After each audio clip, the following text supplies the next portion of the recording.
Today I'm spending a cozy, productive day at home. We will be doing some freezer meal as well as baking some yummy pies, and I'll also be sharing a little project that I've been quietly working on.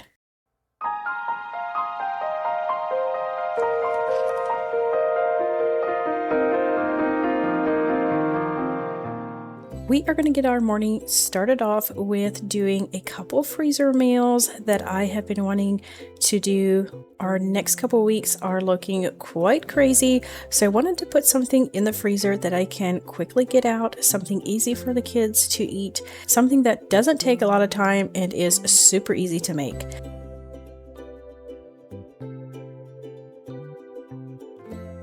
And you'll want to stay till the very end of the video because we are also making 2 fresh homemade pies and you will not want to miss out on those.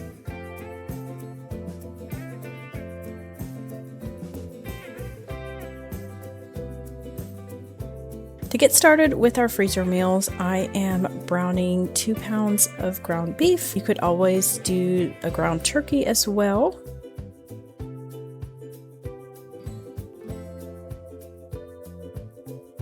And off to the side, we are also getting a kettle of water going. We're bringing that to a boiling temperature. Once the beef was cooked and browned, I'm going to drain off the excess grease and then put this back in the pan.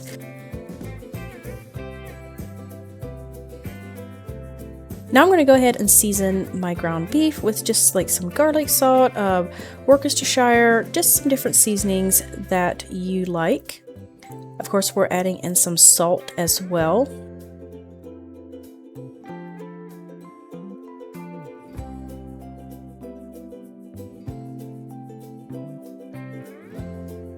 Once our water was boiling, I'm going to put in 16 ounces of elbow macaroni, and then we will cook this down until it is almost soft. You don't want it quite soft, maybe boil it a good 5 minutes, and then drain off the excess water.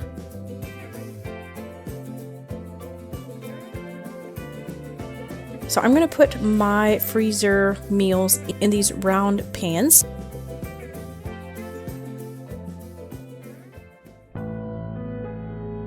Once I had the noodles divided out, I'm going to make a cheese sauce here. So we're going to get started with melting down our butter and then adding some flour and then stirring that really well before we add in our milk.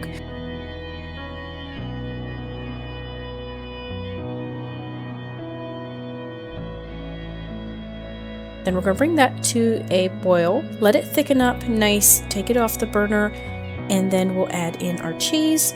I do not even measure on the cheese part, I just add it until it looks good.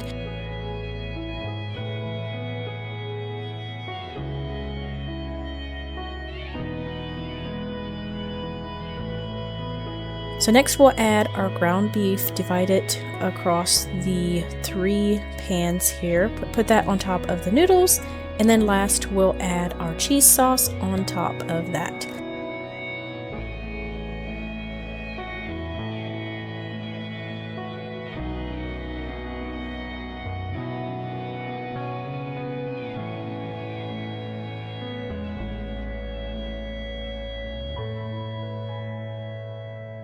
I am going to pre-bake these, so I'm going to cover them with a little foil. We're going to put these into the oven. And if I don't forget, I will put the recipe in the description for you just so that you have all the measurements and the times and everything so that you can make this for yourself if you would like. The last 5 minutes, we're going to bake these uncovered.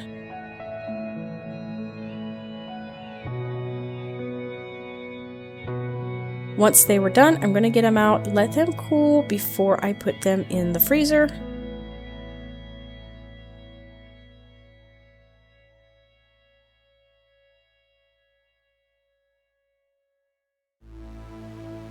For the past number of months, I have been working on designing an apron that feels part of our everyday homemaking instead of something that you only wear for cooking. I have been wearing this apron so much lately while I'm doing things around the house. I personally designed it so that it would be comfortable and you could put it on in the morning and wear it all day. Each one of these aprons are made one at a time by an actual seamstress, and I could not be more happy with how they are turning out. Here is just a little sneak peek for you, as well as you will be seeing me wear this all day long.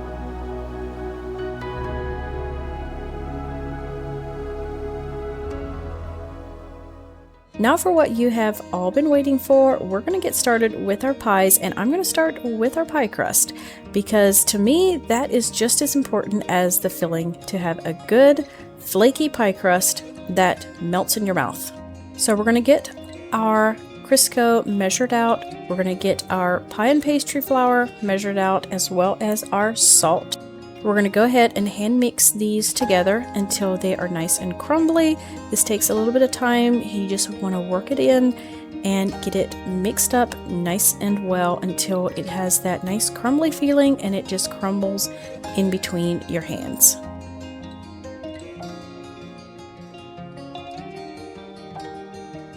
Next, we're going to take our egg, vinegar, and water mixture and slowly mix that into our pie crumbs. And you'll just slowly work this in until you get your first dough ball. You'll want to just knead this together a little bit. You don't want to overwork it at all. Set this off to the side and keep going until you have all of your crumbs made up into pie dough.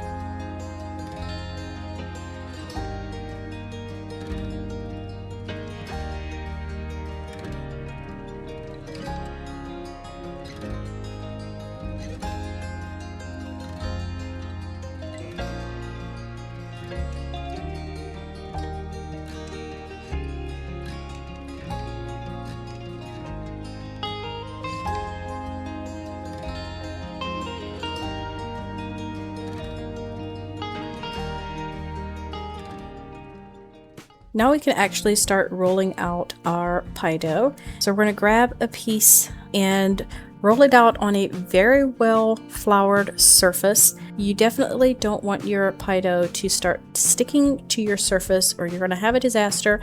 I do this at least once every time I make pies.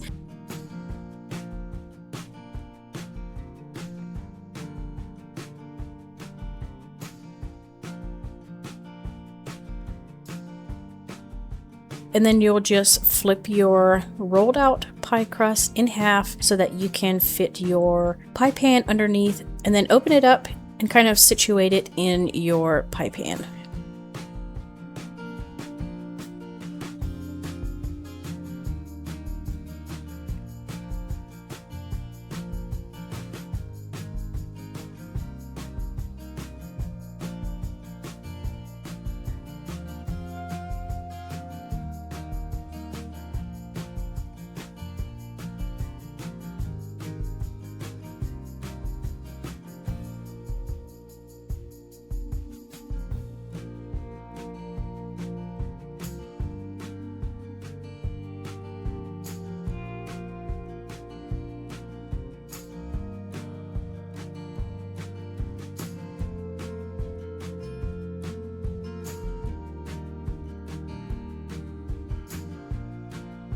Of course, we're going to crimp our edges just to give it that nice finished look. These will not have a top crust, so I could go ahead and crimp these right away.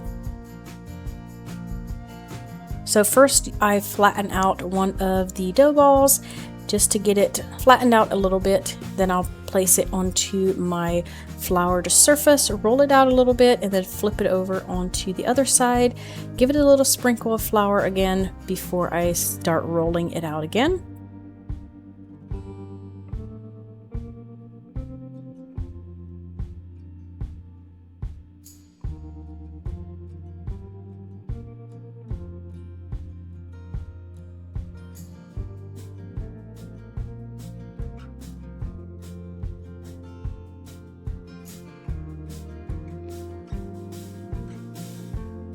Once my pie crusts were all rolled out and finished, I went ahead and used my scraps and the pieces that I had already rolled out. I don't like to use those again for pie crust, so I'm going to make these little mini pies, and we're going to fill them with apple pie filling.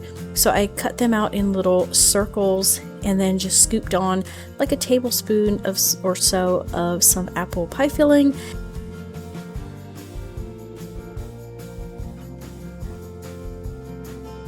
And then I used that egg and water mixture to help seal off the edges, and crimping down all around that half circle with a fork. These worked out perfectly.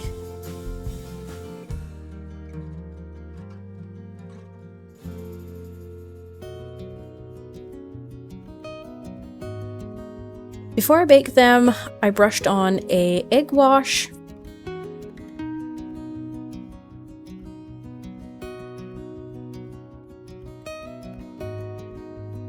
And then also a cinnamon sugar mixture.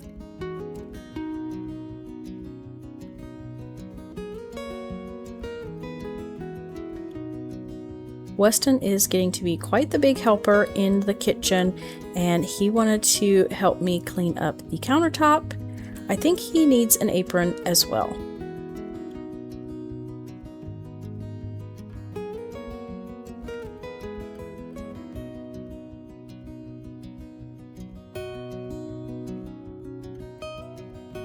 Our adorable little apple pies are done, and when I tell you they disappeared so fast, they were ready at about the perfect time when the kids came home from school, and we had a nice little snack. I drizzled the tops with a little bit of a simple glaze, and this just added that finishing touch.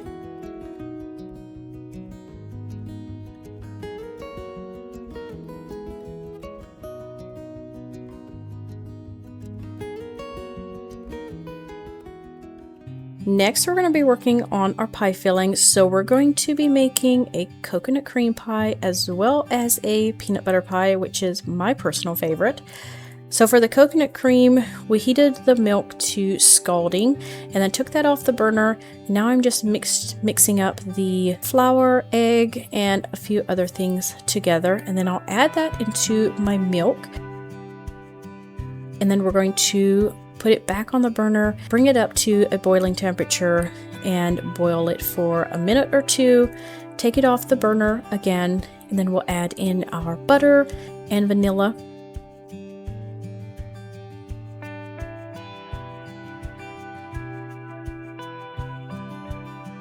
And in the meantime, I'm going to get 2 of these crusts put into the oven. The other 2, I will just put those in the freezer, and then we will have them for later.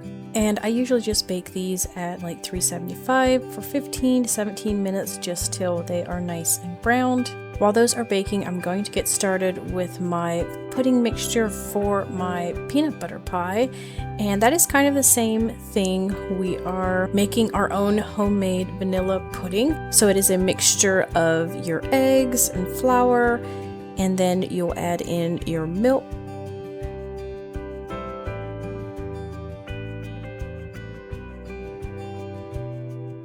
We're going to bring that to a boil again.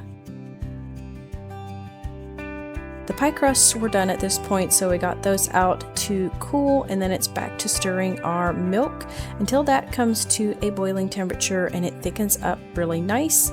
We'll get it off of the burner, and then we'll add in our butter and vanilla, and then this has to cool completely.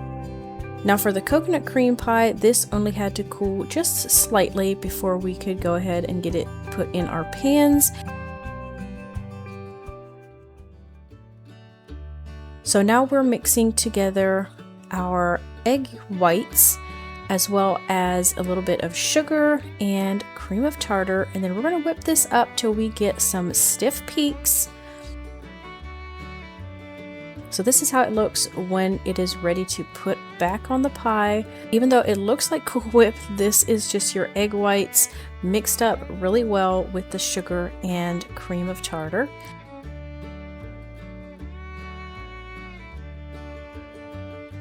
once we get some coconut sprinkled on top, this is going back in the oven just until it turns a little bit browned on top. So this is how it looks when it's done and it's ready to get out of the oven. So this one can now be cooled down completely. To make our peanut butter pie, we're going to be mixing some powdered sugar and peanut butter together. Get this nice and crumbly. And I, again, don't have measurements. I just kind of measure and until it looks right, but you want this to taste very peanut butter, but you also kind of want a little bit of sweet as well. Now, once my vanilla pudding has completely cooled, I'm going to sprinkle a nice amount of those peanut butter crumbs on the bottom of my crust. Then we'll add in our vanilla pudding, smoothing that out on top, and then we can add more of our peanut butter crumbs to the top of our pudding. And then to finish it off, we're going to layer on a generous amount of whipped topping on top of our pie, and then sprinkle on some more peanut butter crumbs. And that pie is finished as well. Thank you so much for watching today and coming along with me. I will see you in the next one. Bye.